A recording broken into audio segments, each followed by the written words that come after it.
धनबाद के बाघमारा स्थित राम कनाली में मां अंबे आउटसोर्सिंग में हुई लैंडस्लाइड और भू धसान का मुआयना करने बड़कागांव विधानसभा की पूर्व विधायक अंबा प्रसाद पहुंची।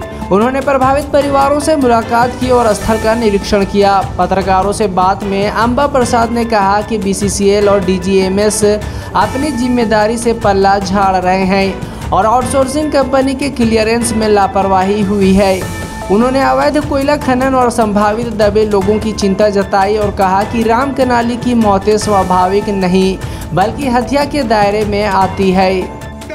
जिंदाबाद जिंदाबाद अंबा प्रसाद जिंदाबाद जिंदाबाद।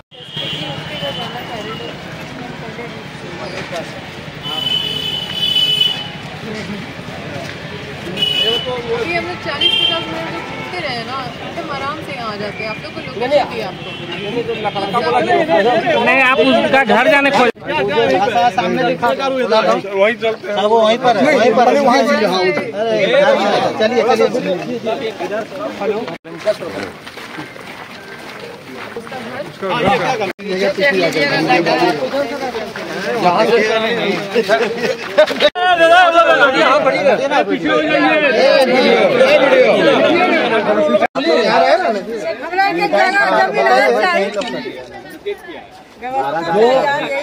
सब लोग ये लोग कितने घर फंसा है? करीब 15 घर फंसा।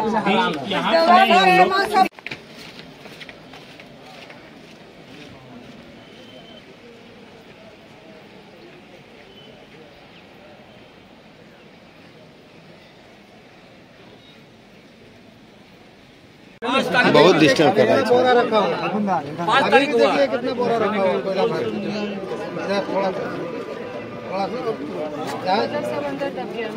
नहीं कहा, अभी भी बोरा रखा हुआ महान होगा वहाँ पर, अंदर वहाँ कौन होगा और अंदर से सब खुलता है मजबूत। देखिए, माइंस चलाने का कोई नियम होता है कि नहीं होता? माइंस एक्ट है 1952 है, फिर माइंस जो अभी माइंस रेगुलेशन जो नया है 2017 का, फिर माइंस रूल्स है 1955 का। मतलब ये सारा नियम कानून को साथ पे रख के माइंस चल रहा है। डीजीएमएस जो भारत सरकार लेबर ऑफ मिनिस्ट्री के तहत एक बड़ा संस्थान है, वो क्या काम कर रही है? वो कुछ काम कर रही है कि नहीं कर रही है? इंस्पेक्शन कब करने आई डीजीएमएस यहाँ पे? मतलब सेफ्टी का सर्टिफिकेट दिया कि नहीं दिया? सेफ्टी का रिपोर्ट यहाँ पे, माइंस सेफ्टी रिपोर्ट यहाँ पे इनके पास है कि नहीं है? माइंस सेफ्टी सर्टिफिकेट है कि नहीं है? जो देखिए किस तरह से बेंचिंग नाम का कोई चीज़ नहीं है यहाँ पे। अगर आप देखिएगा तो जो स्लोप है जिसमें गाड़ी चलता है, जो स्पेसिफिक स्लोप जो सर्टिफिकेट होना चाहिए, तो क्या बोलते हैं, स्पेसिफिक स्लोप स्टेबिलिटी सर्टिफिकेट होता है, वो भी इनको इन माइंस को प्राप्त है कि नहीं है? अगर नहीं प्राप्त है तो माइंस कैसे चल रहा है? और प्राप्त है तो लोग ऐसे कैसे गिर के और इस तरह से मतलब सर्विस रोड में गिर रहे हैं? ये सब देखने की जिम्मेदारी किसकी है? जो मर गया वो ये कोई छोटा बात नहीं है। चलते चलते अगर स्लाइड कर रहा है, ओबी स्लाइड कर रहा है, या किस तरह का ये सेफ्टी मेजर्स यहाँ पे मतलब जीरो दिख रहा है। ऊपर से लोग इलीगल माइनिंग का भी शिकायत कर रहे हैं कि इलीगल माइनिंग भी हो रहा है। बीसीसीएल से अगर बात करिएगा तो बीसीसीएल बोलेंगे कि ये हमारा नहीं है, आउटसोर्सिंग लोग जो हैं वो लोग गलत कर रहे हैं। लेकिन प्रिंसिपल एम्प्लॉयर जो होते हैं वो बीसीसीएल है, उनकी ये जिम्मेदारी होती है और वो हमेशा अपना पल्ला झाड़ने का कोशिश करते हैं। अगर वो सही में बीसीसीएल ठीक रहती तो क्या वो इस आउटसोर्सिंग कंपनी के ऊपर कोई कार्रवाई की? क्या कोई ब्लैकलिस्टिंग का कोई प्रक्रिया चालू की? इस पे क्या कार्रवाई हुआ? आगे ये नहीं होगा इसके लिए क्या मेजर्स उठाए गए? कुछ ऐसा कोई कदम उठाया गया जिससे कि आगे यहाँ के लोग सेफ महसूस कर सके? लोग बोल रहे हैं कि 250 के लगभग लोग अभी भी दबे हुए हैं क्योंकि वो इस बॉर्डर एरिया के हैं, बॉर्डर स्टेट के हैं, इसलिए यहाँ पे मतलब कोई गुहार किसी का सुन नहीं पा रहा है कोई, क्योंकि यहाँ लोकल को रखा नहीं जाता है ताकि यहाँ पे लोकल लोग अगर रिस्क में आ जाएंगे तो बवाल हो जाएगा, इनका सारा पर्दाफाश हो जाएगा। तो निश्चित रूप से इनके ऊपर मतलब एक बड़ा केस दर्ज होना चाहिए। कल्पेबल होमिसाइड का केस बनता है ये, जिस तरह से जानबूझ के किसी को मृत्यु में ढकेलने का के बराबर है ये। सेक्शन 22 माइंस एक्ट का पूरी तरह से उल्लंघन हो रहा है। इंस्पेक्टर को पूरा पावर दिया जाता है कि आप शो कॉज कर सकते हैं, आप नोटिस दे सकते हैं, और जहाँ पे भी डेंजर एरिया है वहाँ पे आप काम रुकवा सकते हैं। वहाँ के जो श्रमिक है वो उनको वेतन पे वहाँ पे काम रुक जाता है, क्योंकि वो डेंजर एरिया वहाँ पे काम करने के लिए नहीं दिया जाता है। ये सब का रोल कहाँ दिख रहा है? कौन मतलब अपना जिम्मेदारी जवाबदेही कहाँ कोई निभा रहा है? बीसीसीएल क्योंकि वो प्रिंसिपल एम्प्लॉयर है, वो किसी पे आरोप नहीं डाल सकता। पूरा का पूरा जो जिम्मेदार जिसके ऊपर सबसे ज्यादा जिम्मेदारी उनके ऊपर पड़ता है, और पूरी तरह से उनकी जवाबदेही है, पूरी तरह से वही जिम्मेदार है। और ये डीजीएमएस क्या कर रही है, क्यों इतना लापरवाह है, उनका कोई रोल नहीं दिखाई दे रहा है। इतना बड़ा माइंस चल रहा है और इतने आबादी वाले जगह को प्रभावित कर रहे हैं, इतने सारे लोग की जान जा रही है, हत्या हो रही है, ये जान इसको नहीं बोला जाता है। और इस पे मतलब कड़ा धारा लगा के कल्पेबल होमिसाइड का इस पे केस बनता है।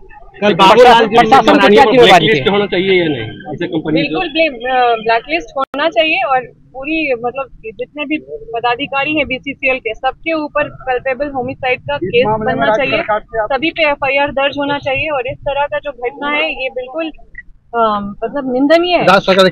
सरकार से मांग करेंगे कि यहाँ पे जो प्रबंधक है, जो बीसीसीएल के पदाधिकारी है, उन पे एफआईआर करे, कल्पेबल होमिसाइड का केस बनाए। और ये लोग जिस तरह से लापरवाही कर रहे हैं, डीजीएमएस का जो मिली भगत है, ये लोग सब मिले हुए रहते हैं, सब एक दूसरे का बोलते हैं ये तो उसका काम है, ये तो आउटसोर्सिंग का काम है, आउटसोर्सिंग के ऊपर भी ये कोई कार्रवाई नहीं करेंगे, लेकिन मतलब पलड़ा झाड़ने के लिए इनके पास बहुत सारा चीज। प्रशासन की क्या? प्रशासन का जिम्मेदारी हम आपको बताएंगे। उनको तो आके यहाँ पे निरीक्षण करना चाहिए। हम जैसे बोले कि सेक्शन 22 माइंस एक्ट में इंस्पेक्टर को जिम्मेदार मतलब पूरा पावर दिया गया है कि आप जाके एरिया को जांच करें और किसी को भी नोटिस भेज सकते हैं कि ये डेंजर एरिया है, इसको ठीक करिए। उनको पूरा शक्ति दिया गया है, लेकिन ये सारा चीज को नजरअंदाज करके काम किया जा रहा है। विस्थापित तो ऐसे ही परेशान रहते हैं, अब किसी तरह से वो रह भी रहे हैं, उनको कहाँ तुरंत कहाँ पे शिफ्ट करना चाहिए। खाने पीने का लाला पड़ा हुआ है, किसी के पास कुछ खाने के लिए भी चीज नहीं है। तो हम यहाँ पे जो भी जायजा लेके जो हम यहाँ पे पाए हैं उसको हम प्रशासन तक रखने का काम करेंगे, सरकार तक इस बात को ले जाने का काम करेंगे। इनके लिए हम खड़े रहे, हम इनके लिए इनकी लड़ाई लड़ेंगे। और पुनर्वास को लेकर सबसे जरूरी चीज है, बिना पुनर्वास तो नियम ही नहीं कहता कि आप बिना पुनर्वास के आप काम करें। तो यही तो बात है। देखिए झारखंड में हम क्यों ये मुहिम छेड़े, क्यों ये जंग का ऐलान किए, क्यों ये हम अव्यवस्था के खिलाफ हम मतलब ये जंग छेड़े। ये जादू मातो के घर से हमने सोचा कि वहां पे जो हादसा देखा कि कोई अगर पूरी तरह से हार जाता है, सारे सिस्टम व्यवस्था सब चीज से हार जाता है, उसको जब न्याय नहीं मिलता वो अपने आप को आग लगा लिया। तो ये चीज नहीं होना चाहिए, और इसीलिए हम ये तय किए कि जहाँ पे भी विस्थापन से जुड़ा हुआ जो भी समस्या होगा उनका आवाज बनने के लिए हमसे जितना हो सकेगा हम उसको ठीक करने का कोशिश करेंगे, और जितना व्यवस्था ठीक कर सकते हैं उसको करेंगे, और इनकी आवाज को बुलंद करेंगे, और ये कोशिश करेंगे कि हर हाल में न्याय सुनिश्चित कर सके। और ये हम बहुत सारा ऐसा चीज हम तैयार भी कर रहे हैं जिससे कि एक मैकेनिज्म बने, जिससे कि कोई भी विस्थापित इतना लाचार नहीं महसूस करे। क्या मदद करेंगे? देखिए हम बोले कि हम इनकी बात पहुंचाएंगे और इनको न्याय दिलाने के लिए। बड़ी हादसा के बाद भी जिला के कोई भी